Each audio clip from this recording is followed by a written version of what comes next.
Okay, today we're going to dig into the latest earnings report from the defense tech giant AeroVironment. And wow, this one is a real head-scratcher. You've got absolutely massive growth on one side and a staggering 9-figure loss on the other. So, what's the deal? How can both of those things possibly be true at the same time? Let's get into it. But first, before we even touch the numbers, you've got to remember what this company actually does.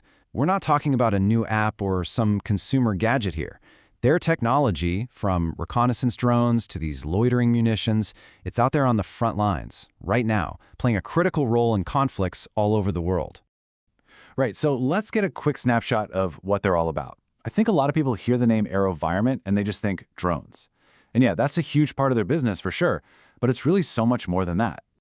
I mean, just look at this stuff.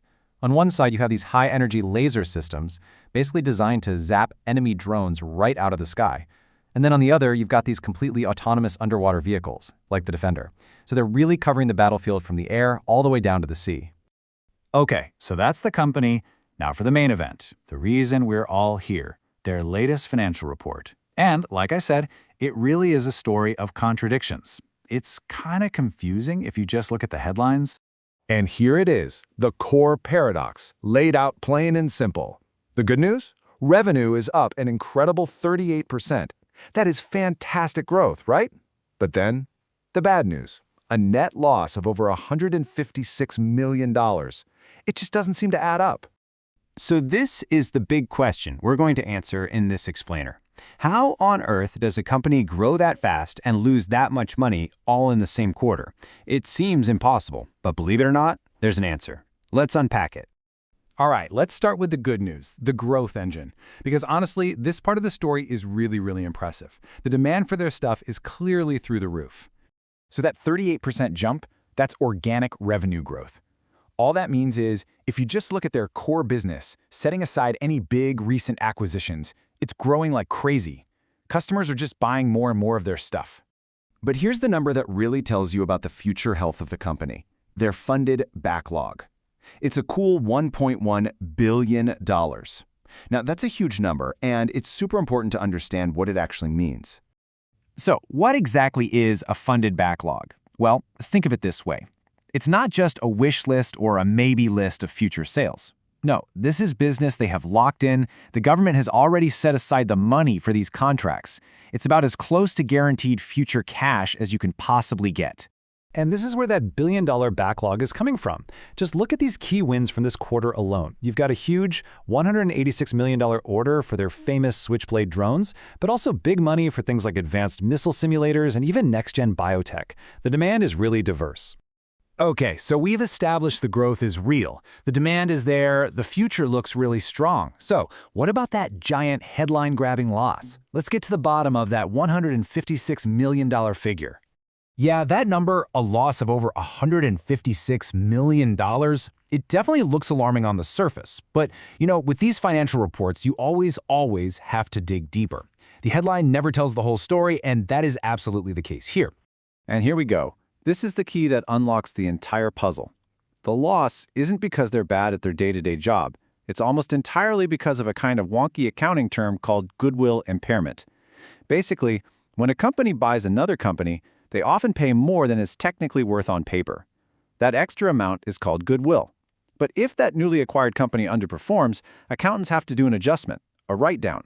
And that write-down shows up as a loss, even though no actual cash left the building.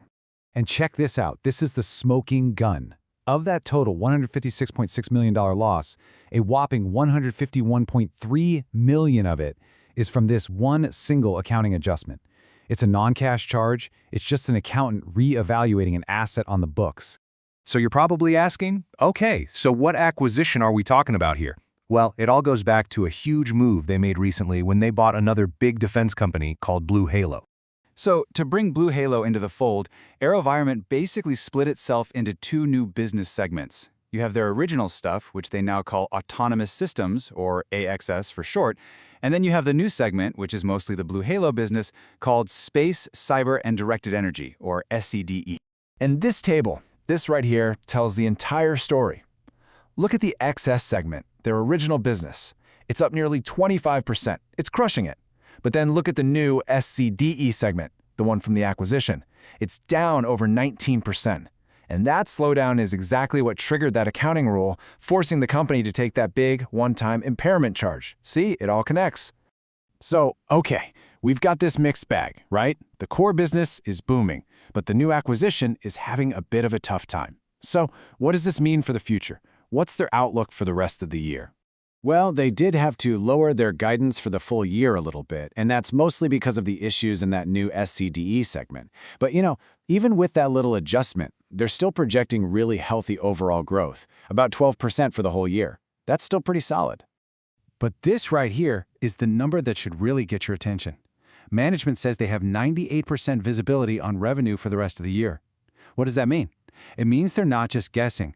They're telling us that 98% of the money they expect to make is already accounted for in that funded backlog. That's an incredible level of confidence. And so that leaves us with this final big picture thought. AeroVironment is clearly in the middle of a massive transformation. They're trying to balance this incredible growth in their core business with the really difficult job of integrating a massive new company. So the question is this just a temporary turbulent bump in the road while they figure things out? Or is it a sign of bigger challenges to come as they try to build this new high-tech future?